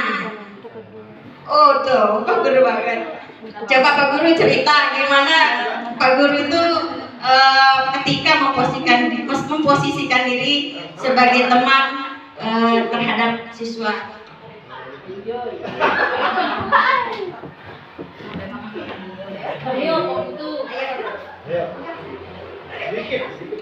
Cek. Gimana ya?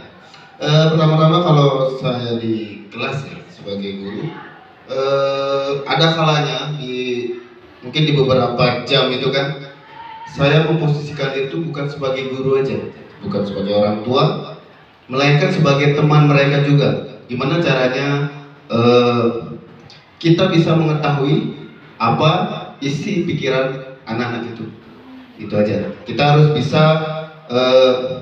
bisa juga mengarungi dan tenggelam sama mereka di dalam pikiran mereka itu, agar siswa murid tersebut biar nggak terlalu bosan dan kita menganggapnya ini guru kan lebih tua, pasti nggak bisa diajak untuk bercakap-cakap kayak gitu ya, begitulah. Terima kasih. Iya, itu tadi ya dari Pak Guru Putu. Selain beliau memposisikan diri sebagai guru, juga sebagai teman, yang mana beliau bilang tadi biar sama-sama mengarung dan tenggelam, agar bisa mengetahui seperti apa sih karakter murid beliau. Ya. Kemudian posisi kontrol yang keempat, yaitu pemantau. Ada di sini Bapak Ibu? Iya, selama semester. Nanti kita bahas nih satu persatu. Dan yang terakhir adalah posisi guru sebagai manajer. Mari kita lihat. Tadi sudah Ibu Guru Asri jelaskan bahwa motivasi itu berasal dari dua berasal dari dua asal lah kayak gitu ya. Yang pertama dari kontrol luar atau eksternal, kemudian yang kedua berasal dari kontrol diri atau internal. Nah, di sini ternyata posisi kontrol pertama, kedua, ketiga, keempat itu sama-sama merupakan motivasi yang bersifat eksternal. Kemudian yang manajer atau posisi kontrol yang terakhir itu bersifat motivasi yang internal atau dari diri sendiri. Tadi dijelaskan bahwa kalau yang dari luar itu kurang kuat efek jangka panjangnya, dan dari dalam itu memiliki efek yang lebih tahan atau lebih awet dalam jangka panjangnya. Seperti apa sih efek atau dampak kepada murid dari 5 posisi kontrol kita sebagai seorang guru? Kita bahas bersama. Yang pertama, ketika kita sebagai seorang guru dalam posisi penghukum, contohnya nih di situ dituliskan guru berbuat, menghardik, menunjuk-nunjuk, menyakiti, menyindir. Kemudian contoh di mana guru berkata, kalau kamu tidak melakukannya, awas ya, rasakan. Misalnya nih, kalau kamu tidak datang pagi, kamu tidak boleh. Atau kamu nanti saya suruh keliling lapangan 10 kali. Lalu bagaimana hasilnya? Bagaimana murid kita menanggapi hukuman yang kita berikan itu? Memberontak, menyalahkan orang lain, dan berbohong. Pernah Bapak Ibu mengalami hal seperti itu? Oh, kata Bu Anita sangat pernah. Boleh cerita, Bu?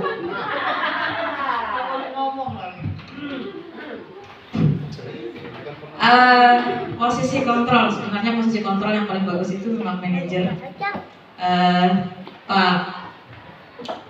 Pak Murah tadi teman, sebenarnya sebagai teman pun bukan tidak bagus ya, tapi kurang pas kalau guru itu memposisikan dirinya sebagai teman dengan murid. Kalau penghukum memang saya rasa semua kita di sini pernah menjadi seorang penghukum. Jadi kita punya posisi kontrol di penghukum, karena rata-rata ancaman atau apapun itu yang kita lakukan kepada siswa itu adalah sebuah hukuman buat mereka, ya. Tanpa kita sadari, bukan hanya fisik, tapi pada saat kita mengancam atau mengatakan, oh kamu tidak boleh masuk kelas kalau kamu tidak mengerjakan PR, ya, atau kamu keluar dari kelas kalau kamu tidak mengerjakan PR, itu adalah salah satu posisi kontrol kita sebagai penghukum. Jadi ya kurang bagus memang seorang guru menjadi penghukum. Itu saja. Terima kasih. Iya, terima kasih Ibu Guru Anita. Iya, betul sekali teman-teman. Ketika kita memposisikan diri sebagai penghukum, memang niatnya ya nggak ada niat kita itu menghukum siswa untuk nyakiti mereka, nggak ada. Kita pengennya kasih efek jerah, tapi ternyata teman-teman efeknya itu nggak lama. pasti efeknya itu ketika dikasih hukuman aja. Coba kita lihat. Sekarang kita bilang, kalau kamu tidak mengerjakan tugas, kamu nanti lari 10 kali lapangan. Besoknya lagi diulang lagi. Itu ya. Ternyata menghukum itu bukan solusinya. Ya, karena di sini efeknya hanya sementara. Dampaknya bisa dilihat di situ, siswa bisa mengulangi kembali kesalahan yang sama.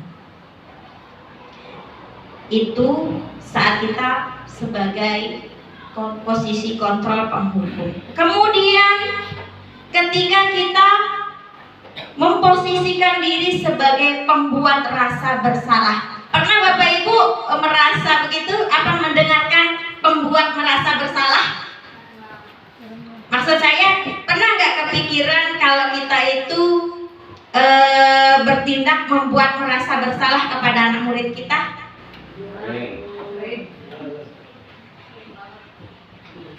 Iya. Seperti apa sih guru berperilaku ketika dia itu dalam membuat rasa bersalah, berceramah dan mengatakan seharusnya,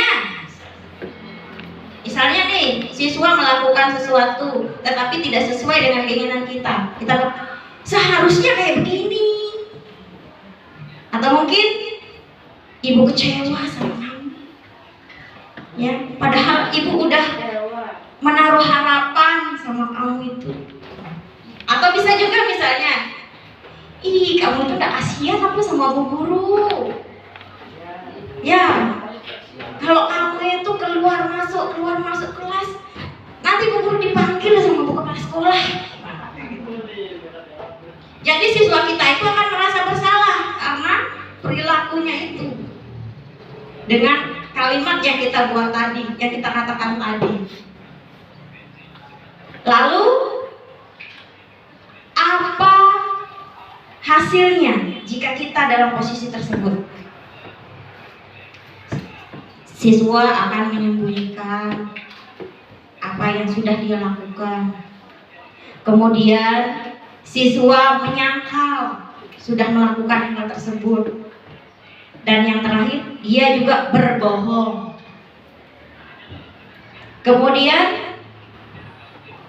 kaitannya dengan dunia yang berkualitas, murid meletakkan guru di dalam dunia berkualitas. Jadi dia posisikan, guru saya itu hebat, saya itu enggak. Ya, jadinya minder anak murid kita itu. Kalau kita posisikan diri sebagai guru dalam membuat rasa bersalah, anak kita jadi rendah diri, jadi lama-lama mereka itu tidak percaya diri. Nah, kemudian posisi kontrol yang ketiga. Kenapa kok ini dimasukkan juga sebagai motivasi eksternal? Iya, karena memang datangnya dari luar. Guru sebagai seorang teman. Di sini seperti apa sih guru berbuat ketika dia menjadi seorang teman? Membuatkan alasan-alasan untuk muridnya. Mungkin ada gurunya yang ini guru lain yang komplain kepada wali murid mungkin. Kemudian wali kelasnya kurang terima. Dia tuh begini, tapi dia begini karena ini. Ya. Contoh bagaimana perkataan seorang guru ketika dia sebagai teman. Ayolah, lakukan ini demi ibu. Kemudian, masa kamu tidak mau? Ingat, ibu pernah bantu. Ya pokoknya kita posisikan diri jadi teman lah seperti itu ya. Tetapi hasilnya pada siswa kita apa? Siswa menjadi ketergantungan. Ya, masih ya bu guru katanya siswa kita. Ya, santai. Jadi siswanya jadi ketergantungan. Kemudian saya pikir Bapak Ibu teman saya. Ternyata begitu. Lalu apa dampaknya untuk murid? Murid akan menjadi lemah, tidak mandiri, dan ketergantungan pada orang lain. Itu dampak daripada posisi kontrol seorang guru sebagai teman. Ini bagus, tapi jangan terlalu sering kayaknya. Kemudian yang keempat adalah posisi sebagai pemantau. Di sini apa yang dilakukan guru? Guru itu menghitung dan mengukur. Ya. Jadi guru itu di sini seperti dia itu melihat apakah dia anak itu sudah melakukan disiplin, apakah anak itu melanggar disiplin. Istilahnya di sini tuh guru itu kaku banget gitu sama yang namanya peraturan. Dia tidak fleksibel. Pokoknya siswa itu selalu diukur dengan ini peraturan yang sudah ditentukan. Contohnya di sini, misalnya nih ada anak yang kelahi, pasti gurunya bertanya apa perkaranya. Kemudian hasilnya apa? Siswa akan menyelesaikan diri bila diawasi. Jadi misalnya nih anak-anak, ibu guru mau keluar sebentar, ya. Jadi silahkan kalian kerjakan tugasnya, jangan keluar. Tapi karena siswanya itu sudah terbiasa dengan posisi gurunya sebagai seorang pemantau, akhirnya ketika baru aja gurunya keluar, siswanya amburan keluar. Itu karena apa? Siswanya itu hanya mematuhi ketika dia itu dilihat saja. Kemudian bagaimana dengan perkataan siswa? Saya pikir berapa banyak yang saya harus peroleh, bilangan yang harus saya peroleh. Kemudian berapa halaman yang harus saya tulis. Nah, ini kita sering anak-anak tulis ini ya. Kemudian dampaknya apa? Ketika guru memposisikan diri sebagai pemantau, menitik beratkan pada sanksi atau hadiah untuk dirinya.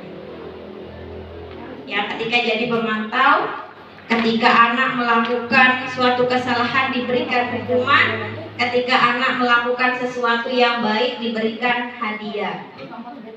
Sudah tadi kan dibahas sama Ibu Guru Asri tentang reward atau penghargaan, ternyata juga kurang baik.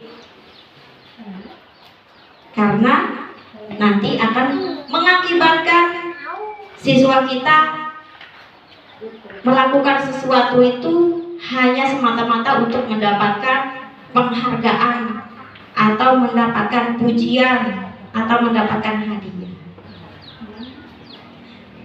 Dan posisi guru yang terakhir adalah manajer. Ini yang baru kami pelajari juga. Apa sih posisi manajer itu? Guru berbuat mengajukan pertanyaan-pertanyaan. Nah, ketika anak didik kita atau murid kita melakukan suatu kesalahan, guru tidak langsung kamu salah. Tidak. Tetapi dia melakukan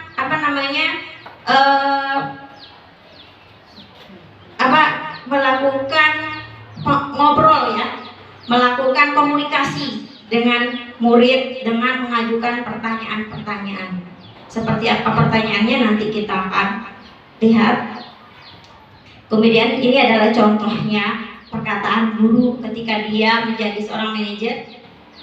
Apa yang kita yakini, di sini maksudnya diyakini adalah keyakinan kelas yang sudah dibuat oleh wali kelas atau guru atau siswa di dalam kelasnya.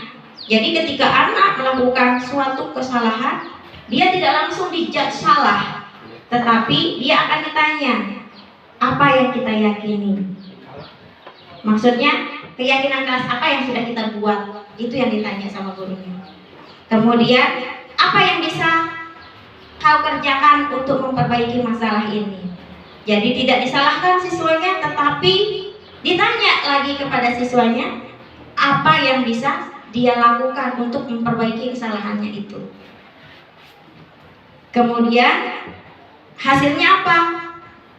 Tindakan ini memberikan penguatan diri kepada murid, di mana nanti dampaknya akan mengevaluasi diri bagaimana cara memperbaiki diri. Inilah 5 posisi kontrol kita sebagai seorang guru. Jadi mungkin nanti kita bisa bertanya pada diri sendiri, selama ini kita sudah di posisi mana, dan kedepannya kita akan, atau kita bercita-cita, atau kita akan menjadi posisi yang mana. Itu Bapak Ibu ya, tentang 5 posisi kontrol. Berikutnya ini contoh pernyataan posisi kontrol. Nah sekarang mungkin teman-teman menebak ya, kira-kira nih siapa yang mengatakan? Apakah penghukum? Apakah pemantau? Apakah pembuat merasa bersalah? Atau apakah dia teman? Atau apakah manajer? Yang pertama, saya kecewa sekali dengan kamu. Kira-kira ini siapa yang bikin, Bu? Membuat merasa bersalah. Coba kita lihat. Betul sekali. Saya kecewa sekali dengan kamu. Jadi dengan pernyataan kita itu murid kita kan, saya merasa bersalah. Jadi nanti muridnya jadi takut, mengembangkan diri. Nanti salah kita mungkin salah kita nanti. Ya. Yang kedua, kamu tidak pernah benar melakukannya. Kira-kira ini apa? Kita lihat. Penghukum. Ya. Kemudian yang ketiga, ayolah lakukan demi ibu atau bapak.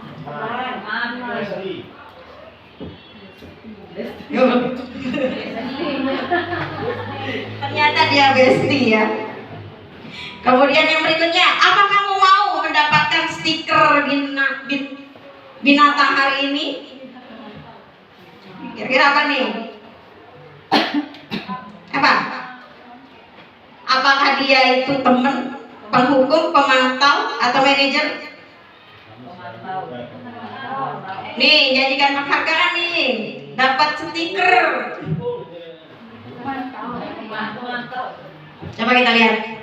Iya, tadi kan pemantau itu dia itu memberikan sanksi sesuai dengan aturan, dan juga memberikan penghargaan untuk yang melakukan kebaikan. Kemudian, bagaimana kamu bisa menyelesaikan masalah ini?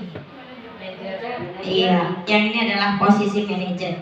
Jadi guru di sini dia itu meminta siswa untuk mencari tahu gimana cara dia supaya dia bisa mengatasi masalah dia sendiri. Kemudian yang terakhir, penghukum. Ya, jadi mungkin selama ini ya kita sering keseleo lidah, kita tak sadar di mana posisi kita selama ini. Dan ternyata setelah saya ikut pelatihan di guru penggerak ini, wow, saya menjadi tercubit-cubit rasanya. Berikut adalah segitiga restitusi. Tadi sudah dikasih gambaran tentang segitiga restitusi. Masih ingat apa itu tadi katanya Bu Guru tentang segitiga restitusi? Mengembalikan ini saya lupa. Mengembalikan karakter anak, ya, mengembalikan. Iya, mengembalikan anak supaya anak itu bisa kembali dalam kelompoknya. Ya. Di sini di segitiga restitusi ini ada tahapannya dalam penyelesaian masalah. Ada 3 tahapan dalam segitiga restitusi. Yang pertama adalah menstabilkan identitas. Jadi ketika ada siswa yang mengalami suatu problem atau masalah, tidak semerta-merta langsung kamu salah, langsung kamu ini tidak boleh gini, bukan ya. Tetapi diselesaikan melalui tahapan segitiga restitusi. Yang pertama, menstabilkan identitas. Kemudian yang kedua, melakukan validasi kebutuhan. Dan yang ketiga, menanyakan keyakinan. Bukan agama ya di sini keyakinannya, maksudnya itu keyakinan kelas yang sudah dibuat. Mari kita bahas satu-satu. Apa itu tujuan dari menstabilkan identitas? Nah, menstabilkan identitas ini tujuannya untuk membuat murid yang merasa gagal berbuat salah menjadi positif terhadap dirinya. Ya. Yang pertama, menstabilkan identitas ini tujuannya adalah agar siswa kita yang merasa dirinya itu gagal karena tadi sudah merasa bersalah melakukan suatu kesalahan, agar dia itu percaya diri, merasa positif thinking terhadap dirinya sendiri, agar dia itu bisa kedepannya menyelesaikan masalahnya sendiri. Kemudian apa saja langkah-langkah kita dalam tahap ini? Yang pertama, kita bisa saja kami pernah melakukannya, yaitu dengan ketika kami menyelesaikan demonstrasi, ya, di mana kami belajar menyelesaikan masalah siswa menggunakan segitiga restitusi. Tahap yang kami lakukan pertama adalah kami memanggil siswa tersebut secara mandiri, ya, siswanya datang sendiri, kemudian melakukan komunikasi dengan berdialog dengan siswa tersebut. Misalnya ketika kita berdialog itu pada tahap menstabilkan identitas ini bisa saja kita menyampaikan seperti ini. Misalnya, berbuat salah itu hal yang manusiawi. Jadi jangan langsung kita menyalahkan siswa kita itu dia membuat kesalahan, tetapi kita netralkan dulu. Kita netralkan dulu, menstabilkan dulu, stabilkan dulu keadaannya. Misalnya, oh, Bu Guru juga pernah melakukan kesalahan. Boleh seperti itu. Atau kita pasti bisa menyelesaikan masalah ini. Bapak atau Ibu tidak tertarik untuk mencari tahu siapa yang salah, siapa yang benar. Bapak atau Ibu lebih tertarik untuk menyelesaikan masalah. Kemudian, kalau kamu menyalahkan dirimu sendiri terus-menerus, apakah kamu bersikap baik pada dirimu? Jadi boleh ya pakai salah satu atau dengan bahasa diri kita sendiri, tapi yang sifatnya menetralkan permasalahan tersebut. Kita tidak menyalahkan anak saat dia melakukan kesalahan itu, tapi kita menstabilkannya terlebih dahulu. Ini tahap pertama yang ada di segitiga restitusi. Kemudian tahap yang kedua, validasi kebutuhan. Validasi kebutuhan ini tujuannya adalah untuk membantu murid mengenali basic need atau kebutuhan dasar yang ingin dipenuhinya ketika melakukan kesalahan itu. Ya, pastinya siswa itu melakukan kesalahan juga karena ada alasannya, ya. Misalnya dia tidak ngerjain PR, ada alasannya. Mungkin karena dia ketiduran, mungkin karena dia males-malesan, ya. Atau bisa juga seperti Pak Guru bilang, nyari rumput bantu orang tua. Jadi kita di tahap ini adalah kita menggali, kita bertanya kepada siswa tentang alasan dia dalam melakukan kesalahan tersebut. Nah, bagaimana caranya? Guru bisa berkata seperti ini, kamu bisa saja melakukan hal yang lebih buruk tapi kamu kan tidak melakukannya. Misalnya, kamu pasti punya alasan mengapa melakukannya. Misalnya murid kita merokok. Woi, kamu nih ngerokok. Coba. Ya. Pasti siswa itu ada alasannya, Ibu. Saya merokok, alasannya sudah kecanduan. Iya kan, Bu Guru Asri juga pernah bilang seperti itu. Ada siswa yang ditanya, kenapa kamu merokok? Udah kecanduan, Bu. Di sini di tahap kedua ini kita cari tahu alasan siswa melakukan kesalahannya. Kemudian ada juga di sini, apa yang penting bagi kamu? Kemudian kamu boleh tetap menjaga sikap itu, tapi misalnya nih dia melakukan sesuatu yang berlebihan atau yang kesalahan yang tidak begitu parah lah seperti itu. Kamu boleh tetap menjaga sikap itu, tapi tambahkan sikap yang lain yang baru misalnya. Atau bisa dia itu melakukan sesuatu yang baik. Hal baik juga kan di sini. Jadi yang penyelesaian segitiga restitusi itu tidak hanya permasalahan buruk ya. Kan tadi penghargaan ketika anak kita berprestasi, pemberian reward itu kurang baik. Mungkin dengan segitiga restitusi kita kamu boleh tetap menjaga sikap seperti itu, tapi mungkin memberikan kita lebih menambahkan motivasi kayaknya di sini. Kemudian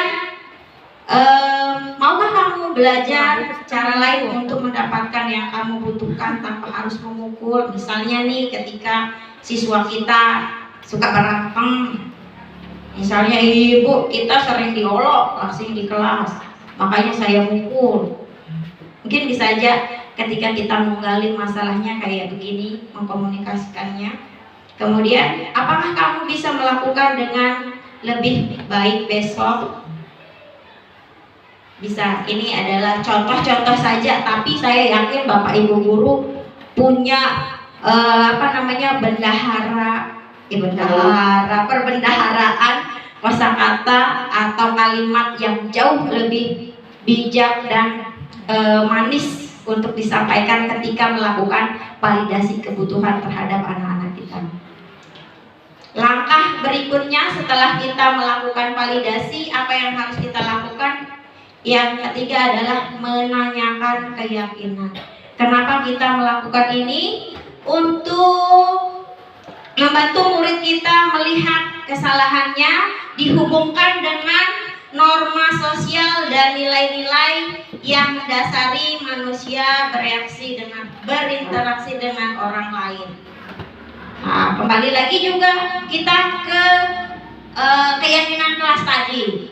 Misalnya ketika siswa melakukan kesalahan di dalam kelas, tidak mentaati keyakinan kelas yang dilakukan, pada tahap segitiga restitusi, inilah yang akan kita tanyakan lagi kepada siswa kita.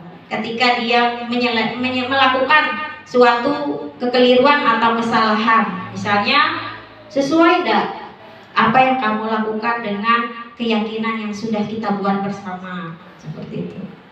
Jadi alangkah lebih baiknya kalau kita sekarang itu bersama-sama membuat keyakinan kelas dengan siswa kita di kelas, Bapak Ibu ya, supaya nanti ketika ada kesalahan atau yang kita anggap siswa kita itu keluar dari keyakinan kelas yang sudah kita buat bersama, kita bisa selesaikan dengan menggunakan tahapan segitiga restitusi.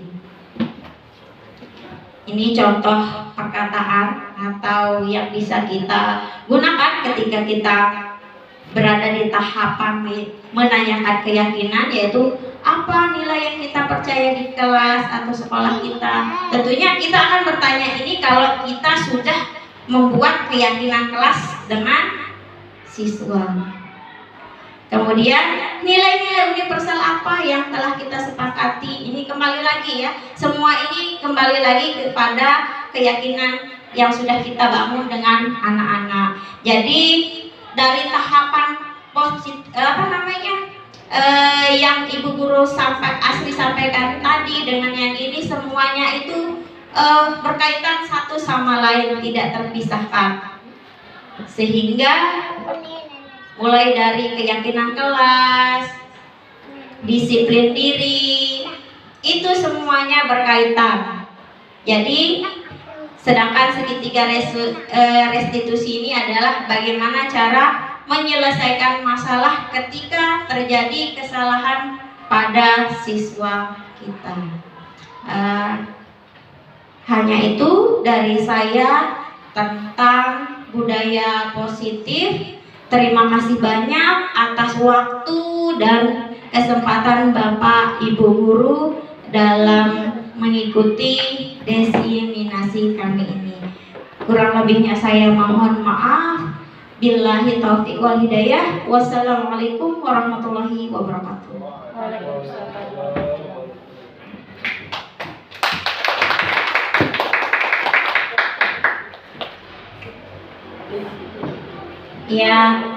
Itu tadi ya presentasi dari kami tentang budaya positif dengan harapan semoga memberikan manfaat untuk diri saya sendiri, untuk kita semua. Karena sudah selesai, mari kita sama-sama akhiri acara ini dengan melafazkan hamdalah. Alhamdulillahirabbil alamin. Billahi taufiq wal hidayah. Wassalamualaikum warahmatullahi wabarakatuh.